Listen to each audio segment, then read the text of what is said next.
And he's just like, what the, that's gross. Ugh. And he wipes it off, uses his sleeve to wipe off the rest of the doorknob, and then, in a great big frustrated huff, just turns and thrusts the door open, shoot it inside, and then the bucket that, and then the string pulls, a bucket is released, and tips over, and he is just dunked in ice and ice water. The bucket just lands on his head with a big old clang, and he's just awash in refrigerator ice cubes, partially melted. Just freezing cold ice water. He's like, ah!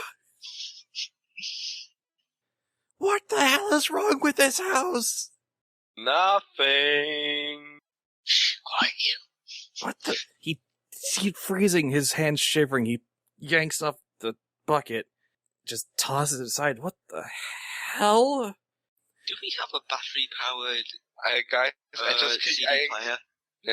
Just out of character, I just get the feeling like if I see called hell, I just want to have Blighty as trouble say, yes, you called. I was gonna say, do we have a battery-powered, CD player? No. Damn it. Have we any other kind of video player, CD player? The power's off, so Yeah, and everything Well, was... the good old FM radio that works without, This family is too Well, modern if to it have had- an FM radio. If Damn it. if it was battery powered, it wouldn't matter if the fuse box is off. that was The, what I there are was no... asking. They took their cell phones with them and portable gaming consoles as well. As I was gonna say, is what the what the hell's wrong with this house? Jezebel just puts on Rick Astley. Oh, It's on what? You were going to put on Rick I was Astley? gonna give you one. Okay, sure, why not? Actually, several reasons why not, but okay. Anyway. So the tall thief shouts down, "Hey, Ernest! Yeah?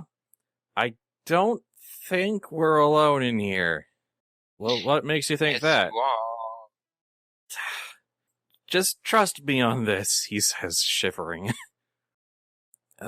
He walks across the study floor, the carpeted floor, just now very, very, very alert, and starts looking through the bookshelves. And again, I'm going to keep describing. Feel free to stop me if you want to suggest something. And he eventually finds the safe door. Well, if he's So we have for the we bookshelf, have covered. do we have some of the small green army men hidden there that could push the books out on the top of a shelf to distract him, hit him in the face? Sure, we can do that. We'll say that's just as the moment he finds the hidden safe at the back of the bookshelf, the little green army men at the top shelves above his head start pushing him off, and one by one, bonk, bonk, bonk, poof, poof, just bouncing off his head. These kind of thick, heavy tomes, and between the cold and the falls and just the sheer confusion, he is just stunned for a moment, What am I doing with my life? And he just kind of falls back against the desk. Meanwhile, the thief downstairs is just looking up at the ceiling, hearing these sounds, and like, huh? But shakes his head and starts looking through the family room some more, gathering up the presents. And then the thief upstairs just kind of, he is in such a rage now that he pulls the desk over to the bookshelf, stands up on it, and tries to look up at the top of the bookshelf to see how it happened. And the little green army men are still up there, but they stay still. They assume they're still position. And the thief just shakes his head and mutters to himself, "What the hell? Who leaves this crap up here? Did it all just... Oh, whatever." And he climbs back down and considers the safe that he's now opened.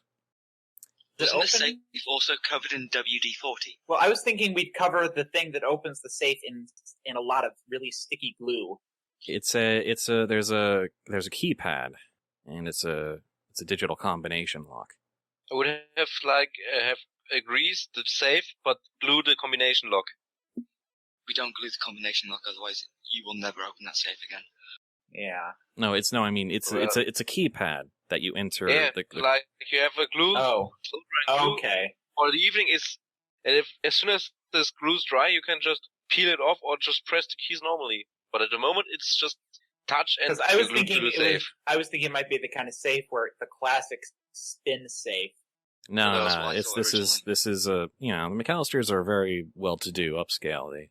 This guy's buying a safe. He's buying a, very Top-notch safe. Yeah. Wait, could we like what kind of thing is he using to press the buttons? I mean, is it Finger. is it full digital, or are they actual individual buttons? They're individual buttons. It's a physical keypad. Could we have jammed the buttons with something? that we can WD-40. unjam later? Like putting a toothpick under a PC keyboard? Putting a toothpick on a keyboard? Yeah, like The buttons are separated. There's no there's like a millimeter of distance between each button. They don't share the same spot. Okay. Yeah, let's just say it's covered in olive oil. It's more likely to make him slip and press the wrong buttons. Make the buttons slippery. Yeah. He is baffled by the slippery substance on the buttons as well, but it doesn't really deter him. He tries a few common sequences. He kind of checks some of the papers on the desk and tries birthday and stuff like that, but then he just kind of shakes his head and gives up and says, "All right, Ernest, yeah? Go out to the car and get the drill. I have a funny feeling that there's a payday in here." "All right, boss." And the thief downstairs drops the presents onto the couch and heads back out the door very carefully. Before he does, I was going to say, use the other Beyblade.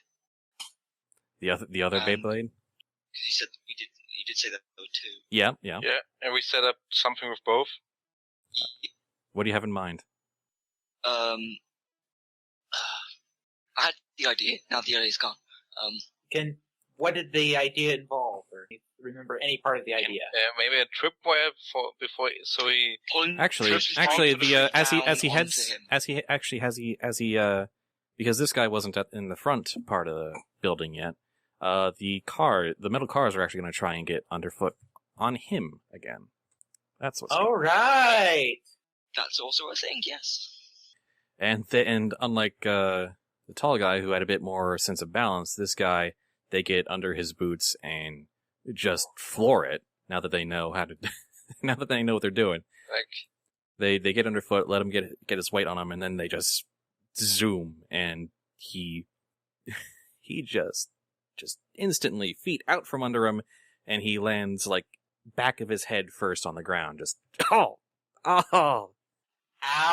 And at this point, those of you with psi senses you can kind of keep track of both thieves at once, and I think that's just Jezebel. And the guy upstairs just kind of rolls his eyes and mutters, he's like, "I'm not gonna let this get to me. I'm not gonna let this get to me. Just keep at it. Gotta get paid. Gotta get paid." Do we have any way of signaling the toys that are on the tire slashing mission that there's someone coming out? Not that I can think of. Actually, you know how some of the smaller children have their little light-up toys? There's plenty of toys with flashing lights. Go to Would one be of the... Morse code with the lights, because Yep, that's go to the front soldiers window out there. upstairs. Go to a front window upstairs to start flashing it. All right. One of the soldiers down below with the binoculars with the advanced team says, "Oh, that's the signal," and they all load up onto the monster truck, which has managed to. Let's see, have they managed to? They have. They've managed to pierce one of the tires, and then they just roll on back just in time as the more stout thief carefully steps out the door, kind of gliding on the ice, but they've kind of figured it out now. And he heads down to the van, not noticing the punctured tire yet. And he opens up the back and pulls out this very, very industrial-looking drill, and heads back into the house very carefully. Do we have a toy megaphone? I have an idea. We do with it. You have several toys with speakers. I don't think you have a toy megaphone, though. And But the speaking... is there a toy that can amplify sound is one, especially after? Question is, how loud can a toy get on their own? Not on their own. Amplify the voice of something else. I'm going to say no, because any parent with any degree of sanity is not going to have a megaphone lying around with 3 kids. But I was thinking if Blighty just begins to growl and howl like the hell beast he is, how loud could he be? Could he be loud enough to scare them? He is pretty tiny. The growling would be very quiet. Okay, I'll admit, that's my probably initial idea was going to be throw Jezebel and the megaphone out the window and start going, oh my god, they're being robbed, somebody called the police. But then they might leave with That whatever seems like stuff they have. Seems like a far better idea on paper than in practice. True. Outside, as the guy's trying to bring in the drill, he kind of stops on the steps carefully, holds the drill under one arm, reaches into his pocket and pulls out a cell phone, and calls up the other guy who has moved on from the study and is now kind of poking around the master bedroom. And his cell phone rings, and he pulls it out of his pocket and says, "Yeah?" And they have a conversation. You can't quite hear what they're saying, but now you know they both have cell phones. And Sneak one away. then they hang up, and the stout thief carefully re-enters the house. With the greased doorknob? I don't Well, think the front door, not so much. The front door wasn't greased. The front door had just frozen porch. Oh no, we did it all at once on the inside. Do you want the Nerf gun to fire off again for this guy? Yeah. Yes. Let's see how that goes. Not it's still not terribly effective because it's just Nerf darts, and this guy's even heavier. Yeah. But it does Yeah, still it's confuse the hell out of him. It's a good thing that Nerf gun wasn't alive, or it would be living a rather disappointed existence now. And he goes to shut it off again, because this is the first he's heard of it. And the cars get underfoot again. And they succeed. And I think we have a group of happy car toys around. And he goes flying again. And as he does so, the drill he was carrying flies up into the air, and I'm just gonna... And it lands on his crotch with the base first. Oh, Oh! good. That's still at least a ruptured testicle, if it's really an industrial drill. More or less, probably a fractured... You know I what I don't mean. want to think about it. I don't want that image in my head. To be fair, this is a slapstick comedy, so... Yeah. I mean, the film dropped freaking irons on him, so... Yeah. And That's so, something we so haven't checked. Are there any creatures living in the house? Who has a pet tarantula? they do have a dog, but That's on it was vacation, brought along. They did not leave the dog behind for that long. This is not dog alone. Dog toys here. Yeah, there's some Thanks. there's some dog toys in the family room. But they're probably not gonna be much help, like such the squeaky bones and scummy bones and balls and stuff. Yeah. But no. During the time that one's fallen over and one's starting to move somewhere else, could Jezebel gather the balls back onto, or at least the best that they can, at the top of the stairs? You can try to reset that trap, yeah. Woo. Although, as you're doing that, and the other guy falls, the tall thief comes out of the master bedroom to look over the banister and check on Drops. him. So Jezebel will just fall to the floor. you just fall to the floor. Yep. Let's see if he notices you, the tall guy, but he doesn't really think much of you. He kind of knows that the marbles and jacks are still there, but he doesn't know if they've changed position. But he has kind of spotted you, and he kind of looks over the railing and says, "Ernest, you freaking moron! Sorry, boss. This front's real slippery. I noticed. Good grief. Look, just bring the drill up here carefully. Try not to. There's marbles here. Just try not to slip on them. All right." And he slowly climbs up, wincing with every step. And as he gets to the second to last step, he just kind of reaches over, not trusting the last couple steps, and hands over the drill. And the tall guy says, "Thank you. Don't hurt yourself on the way down, you dingus." And the tall guy heads back to the study. Wait a moment. They have an industrial drill. It's not, sorry, I said industrial, it's really just more high-powered commercial drill. Okay, so it's not actually a Hilti or something like that. Yeah, nah. So, I'm not an expert. yeah. Well, the year was thinking like, yeah, they don't have the power they need to run this thing. They like a battery pack as well. Imagine it would be battery powered. Yeah. Yeah. Well, most of the more powerful drills are not battery powered, so. But if it's just like an industrial strength commercial thing, then it's probably fine with a battery pack. Yeah, that's kind of what I had imagined in my head. Mm. And the short thief gingerly steps back down, avoiding the Nerf gun and any strayed marbles. And please tell me the cars go back to the bottom of the stairs. they do. They do. Although he's more careful this time because he's fallen like twice in this zone.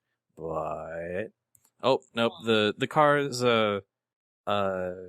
he kind of spots them and they freeze in place, and he just kind of kicks them aside. The cars jumped the gun and got spotted, so they stopped. Thankfully, he doesn't really. He's just kind of like, well, whatever. That explains it, and just kind of moves on into the dining room. Make a mental note. Give him the polish later. When he has his back turned to it, could the other Beyblade start spinning, pulling a rope to pull the Christmas tree on top of it? What? But the Callisters worked hard on that Christmas tree. You really want to knock that down? No. I don't think we would let you do something with the Christmas tree. We could just got it back together like it was before they left. Yeah, we could. We're gonna have to tidy up after this anyway. We could do something. If there's spare pepper, we could hit him with a bunch of pepper, start him out a sneezing fit. Just find a way to deploy just a blast of pepper. Just what kind of, are there doors you need to go through to? No, the You know the idea of the ceiling fan, open bag, get something to set it off and pull it on top. Just pull the thing over and the pepper drops onto him. Just a bag of pepper. Well, an open container of pepper. So you have a string connected to the off ceiling fan, but you pull on that. There's a precariously mounted container of black pepper, and you strategically try to deploy that. Yep. My question is, can you get someone up to the ceiling fan beforehand? Which I guess would be a versatility check. I was thinking more like, do we have some kind of bow-like toy available?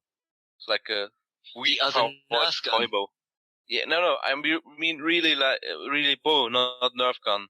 Because then you could use like with a big shot, you shoot some kind of string up there and have a set of toy soldiers climb up and get the black powder, the pepper situated on top. I so you use like a little toy. It's something that can fire some, maybe not the Nerf gun, but Well, okay. Here, alternatively, you could have one of the a larger toy with appropriate limbs. Toss them up there. yeah. No, the idea was to take a ball of string, throw it over the ceiling fan, and then use that as a rappel. Okay. rope. Yeah. Okay. Yeah. I'll just say you did that. That's I like that idea. And so you then kind of lie in waiting and let one of the other Beyblades be in charge of that. Yeah. All right. Oh, wow. Oh, so the pepper works extremely well, and the short thief just goes into huge sneezing fits. Just achoo, achoo, achoo, achoo, just over and over and over. And the sound of drilling upstairs stops, and he just kind of bangs his head on the shelf, like, what now? And the short thief is just rubbing his eyes, because he's starting to cry, but it makes it worse, and he stumbles out of the room, this puff of pepper that's just blinding him and making him sneeze all over the place. And then the cars get underfoot again. And he falls over. Okay, I gotta ask, do we know where these two are hiding their cell phones? They seem to be in their coat pockets. Okay. Because the thought is, if he falls down again, depending on how long he stays down, if someone could try and sneak it away, or is that probably beyond our capabilities? The problem is not the capability, the communication to, hey guys, take his phone, probably would give us away. I imagine that you guys are kind of waiting and watching in the wings and sort of directing things. Okay. So if one of you nearby, reasonably nearby, wants to go for it, take the risk. Yeah, why not? It's a loud sound. What would it be? Well, then he fell over again on the cars? This is something I'd say was for someone with hands. Well, I have a And can tail that see. could grab it. It's probably up to Buzz, actually. Yeah. And It's more the fact that you can't see and you might run into him. I'd say either cognition. point. Yeah, this is just versatility to try and sneak up, grab the phone, and get away. How close is he to a hiding space? He's in the foyer, so he's near the stairs and a couple of the rooms. There's several corners you can hide behind. Okay, he hits the cars and he falls again. Yep. I am going to go for it.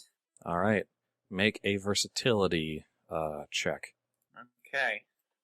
D10 plus 2, 5. Can you use any of your conditions, facets, or anything else to help here? Well, maybe the militaristic, but I don't know how that would help.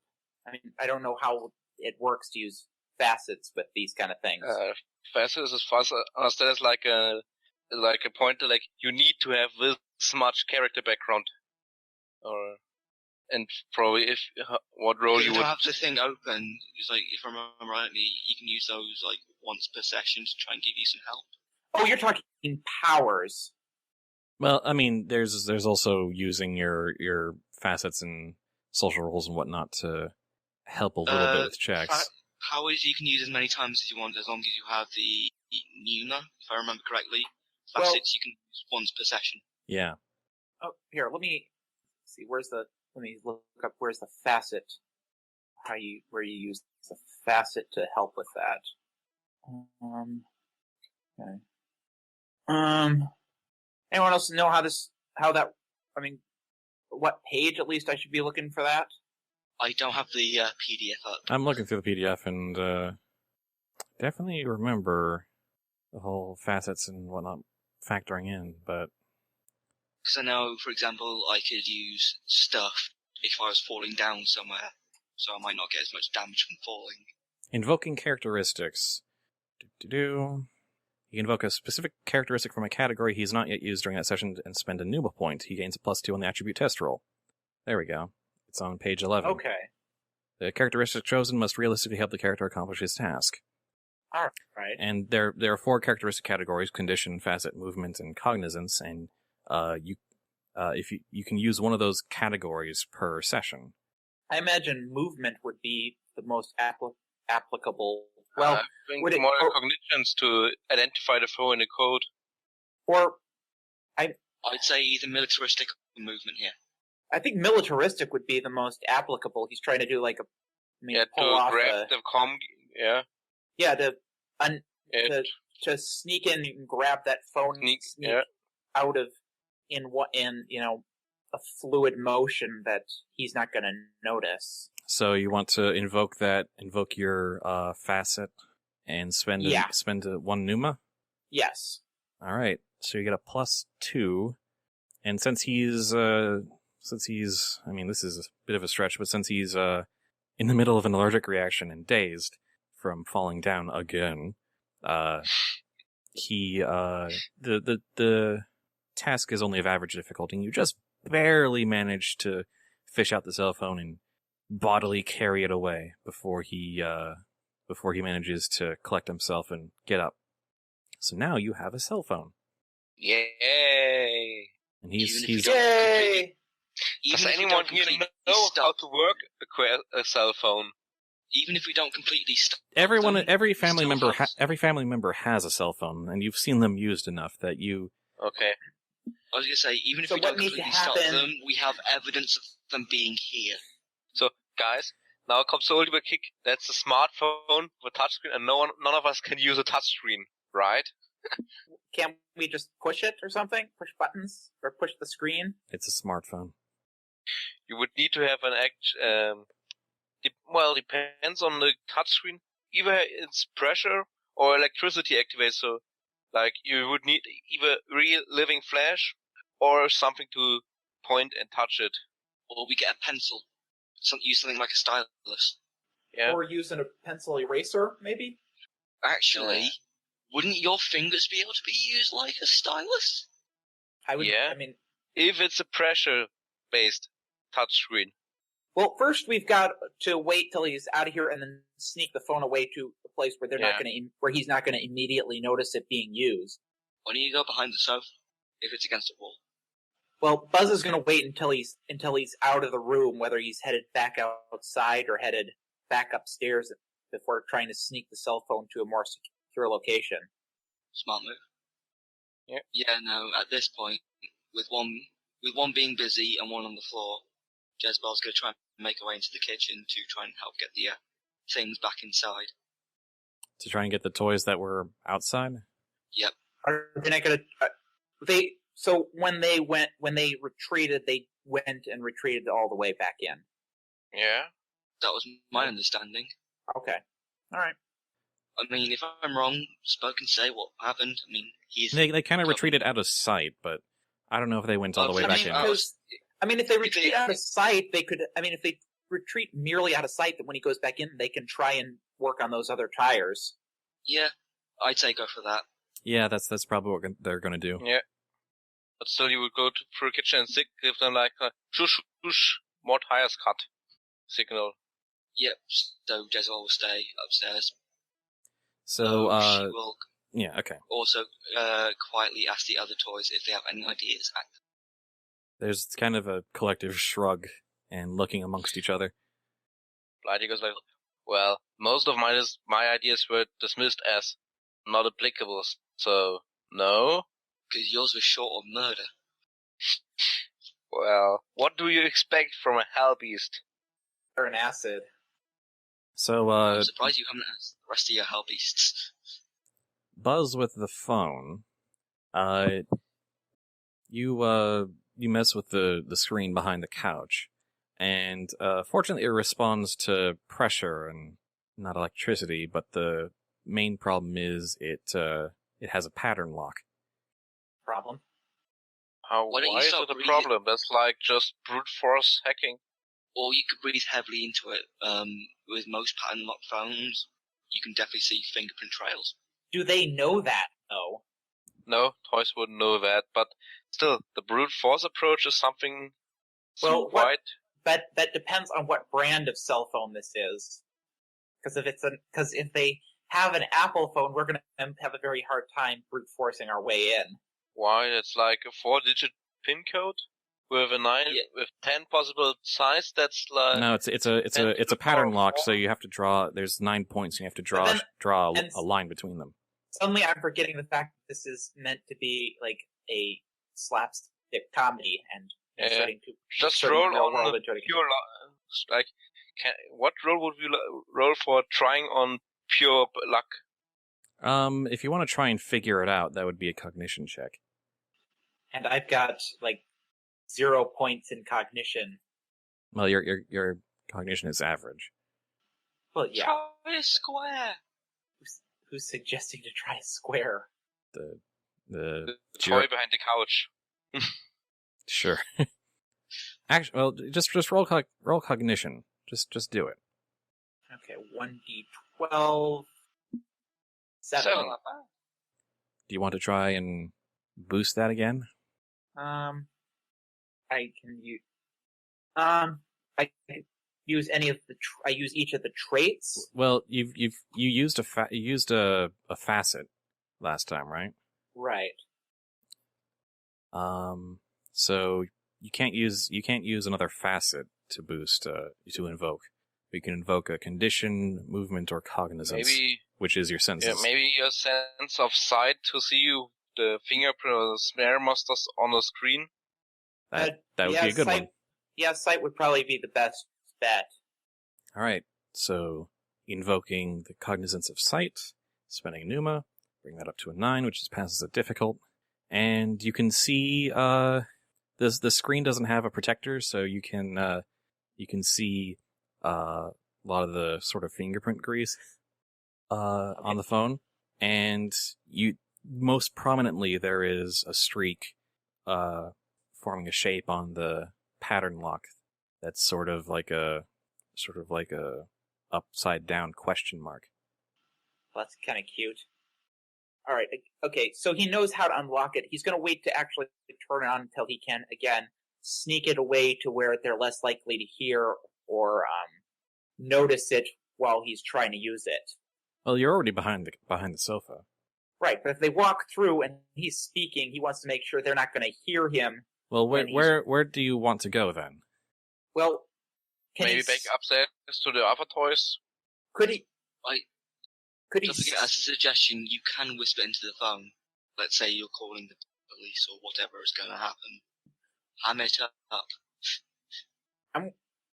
Would there be any reason that they'd go to the garage? Well, the other guy was heading towards the garage when... Oh, okay. Oh, nursery. That might... Yeah. You'd have to get upstairs with the phone then. Oh. Wait, so what rooms are on the main... You've got the family room, the bathroom, the kitchen, and the dining room, and then the garage, and the utilities room. Let's hide in the utilities room. All right, in the back with the washer and the dryer. Right.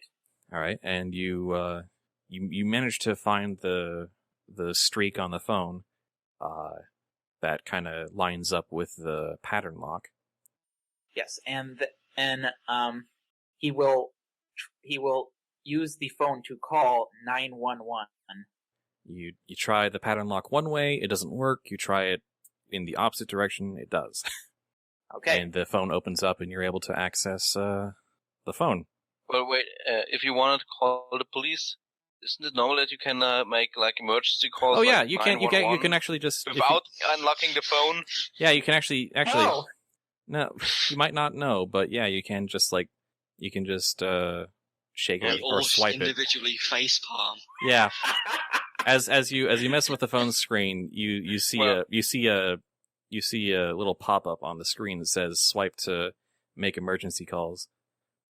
Throw it normally on the other end of those calls. Yes, Buzz will give a dead-faced look. Ed will glance off in no direction in particular, but a direction where if there were an audience watching, they might be located before turning back. Yeah, just aside the at the imaginary fourth wall. Yeah, aside at the camera. Just a JD look into the top left. Yeah. Yeah. All right, so you access the emergency call and Yes, and then call 911. all right. Wait, do we all know our address? Yeah, you've seen many packages come through. You know your own address. I imagine we've heard them saying the address as well.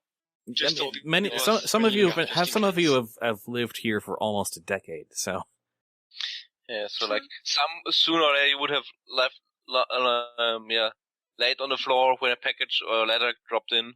yeah. And Maybe even on top of you. especially with the holiday season, the house has been getting lots of packages lately. You've had plenty of opportunities to see your own printed address. T. Sherman, 42, what are you going to What? That was a Finding Nemo T. reference. Sherman, 42, Waterview Way, Sydney. Yep, that's a Ah, that was yeah, a Nemo. That's a No, Nemo. I just didn't understood what he said. Like for volume. Bad player. Anyway, so you call you. I don't think I've ever actually made an emergency call in my life, so I don't actually know what they say. But let's just say that's in progress then. Well, yeah. And Probably and go you're like here's 911, here's 911 call station city name here. What's your emergency? Yes, and Buzz will try to disguise his voice and say, I was passing by this house and I think it's being broken into. What's your name and what house and what is the address of the house? He's going. Are there any things in the room he could look at to give him a convenient fictional name? There's a washer, and a dryer, a door, a storage space with like brooms and mops and dustbins. John Cryer. Buzz Washburn. Well, Mr. Washburn, the address, please. Okay, then he will name off the address. Yeah. So yeah, I saw some van that looked parked there I saw some vehicle parked there that looked out of place. A vehicle out of place? Sure, that's not just visiting relatives over the holidays? No, the house all the lights looked up. It looked like I couldn't see much, but it looked like there was something rummaging around there that shouldn't be. Well, I'll see if we have his patrol car available and send him over if possible. Please keep this phone available for recalls. And the lady on the guy on the phone line hangs up. Please put to silent. Please put to silent. Please put to silent. Yes, he will set it. He will set it to whatever it's to. You have to navigate the confusing phone UI, but you manage to find the settings and to make it so, or just turn down the volume. Yeah, so ringing won't alert anyone. All right. Though I just hope he has some really embarrassing sort of like ringtones, so everything goes quiet and all he's not hearing is complicated by Appleby. 911 operators take their calls very seriously and don't hang up, says Ava Seco. Just FYI. Yeah, they'd probably stay on the line, especially. Yeah, that does seem like something they do. It depends. It actually depends. Because, well, at least here, it's normally as soon as they have a number to call you back and have all relevant information, they hang up because they will get another call within the next few minutes, so... Yeah, fair enough. Yeah, also just human. Well, where is it that you're located that you're talking about 911? Well, 911 is just the number you guys use. I'm sitting here in Munich. Yeah. Right. So if this is 911, I mean, it makes sense. It makes sense no matter where. So I think probably, either way makes sense in a sense, especially since you presented yourself Let's as not like real world against whatever shit happens in this game. People nitpick my stuff all the time. It's fine. Well, either way, thanks for carrying me through that sequence, Sonny. No problem. Anyway, yes, bravo to you for picking that up. Anyway, the sounds of drilling stops shortly after. And the safe is forced open, and he pulls out. And he's like, what the hell is this? And it's a bunch of really rare, nerdy memorabilia. In the safe? Yeah. Yes. That's beautiful. It's how you met Mrs. McAllister. These are my vintage magic cards.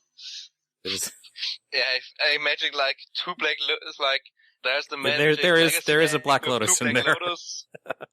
Then maybe an original. If that's a good condition Black Lotus, that's a payday right there.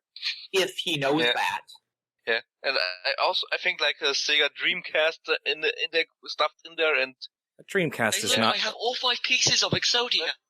Dreamcast might be a little big to fit in a safe anyway, depending on how big a safe it is. And a Dreamcast is not that valuable. It's not Black Lotus valuable. But it's still like maybe it's his old first game machine. It's like personal value. Yeah. He owns a cartridge of E.T. in there. What was that? I missed it. A cartridge of E.T. for the Atari. Yeah. And the short guy comes very carefully up the stairs to meet him. Says, "What the crap is this stuff?" And the short guy says, "I don't know, maybe worth to something for a collector, you know." And tall guy's like, "How do you know that?" "I don't know, forums." And the tall guy just kind of rolls his eyes and says, "Well, whatever. Did you find you got any stuff?" And I was like, "Yeah, I got some of the bigger presents." And says, "Let's just go. I don't want to spend another freaking minute in this crazy house. Just, boss, why are you all wet? Related. Let's just go." And they just kind of storm down the stairs, carrying their loot. And let me just roll. The cars think twice and don't try to get underfoot this time. They just let them get out the front door, and they kind of slip across the steps, hastily dump the goods into the van. They get in and turn the engine and try to roll forward, but their back tires grind against the pavement. And by that point, a patrol car shows up, lights blaring, and they try to drive off, but the police car cuts them off. And a few minutes later, they're being pressed against the side of their van. Hey! Woohoo! Operation happened to steal their phone and call the police. Was a complete success, as planned. And the toys in the house all rejoice. And so now we've just got to clean it up without the police taking notice. Yeah, that's Is like, the I door- was just having like, Is the door still open now? how big a mess did we make?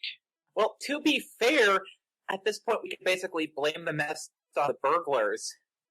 well, I mean, it's going to be Christmas morning. The family's going to come back. They're not going to want to come back to a house that was presumably clean when they left. Yeah. In fairness, we still have the phone on, or off, depending on what's happening, and I don't know if you said whether the door was closed or not, so I imagine the police are going to come and investigate. The police are probably going to come in and sort of take inventory, backups called in, and whatnot. Can we have the phone? Who has the phone at the moment? Because that'd be Buzz in the back. Could we drop it with the burglar somewhere along the line? Well, Buzz is going to make sure it gets somewhere where it's not in his hands, but it can still be found. Like somewhere on the floor. Yeah, they just find it in the foyer. I was like, oh, this. Do we try to turn the lights back on? That seems like something. Well, either the police will take care of it, or we can do after they've left. Okay. Yeah, I think at this point we're at the point where the conflict has been resolved. The police come in, try and return the Christmas items that were stolen and whatnot. Take inventory of the rest for evidence. And You got posted I'm just imagining one of the policemen going up to the office and then seeing the Black Lotus laying out there. Oh, did you see that? That's a Black Lotus mint condition. Oh! I believe that. And Yes, it's not just any mint condition Lotus. That is from the original set. the police make some phone calls, probably inform the family of what took place. That's probably more likely what happens. They cross-reference the address. But eventually they leave, and you are free once again to move about the house. And it is cleanup time. And cleanup takes well past sunrise. And you've managed to get back into your positions just in time for the McAllisters to come home for Christmas morning. Yay! Mission accomplished. And though as the kids are opening their toys on Christmas morning and introducing the old toys to some new toys, you hear Mr. McAllister upstairs going, "Where the hell is my magic cards?" And I think that's it. That's going to be the toys standalone. Yay! Zenkar never showed up, which is a shame because his character was teeny tiny Zenkarn TM. That is a major disappointment. Yeah, I was really looking forward to that one, but it's something might have come up or something, and that's just kind of how it goes sometimes. But sometimes real life happens. I hope you guys enjoyed, regardless. Definitely. That was fantastic. Thank you for DMing. That was just kind of I'm surprised how well that worked, to be honest. Yeah, I mean, it was maybe slow getting going at first, but yeah. Anyway, you got to admit though, those toy cars were the MVP. Oh goodness! yes, those toy cars were. Imagine, if you will, a Home Alone trap that just resets itself and triggers itself over and over and over again. Yeah. That is intelligence. Yeah. Are you still recording? I'm about to wrap it up. Okay, I've got a thematic joke. I mean, just go for it. Okay, so one time there was this astronaut who decided to drink before he flew his spaceship. As you might expect, he left a massive trail of destruction behind him. But of course, that's the danger of the buzzed Lightyear. Oy. Yeah. Well, on that super joke. Thank you for listening to Thank you for listening to the December 2016 SpudShot, the Toys Standalone, my monthly Patreon one-shot campaign. Thank you for listening, and thanks to Zephy, Space Java, and Sonny for playing. See you all. Here's to 2017. Happy holidays, folks. Happy holidays. Wie gesagt, frohe Weihnachten, guten Rutsch und Prost Neujahr. See you next time.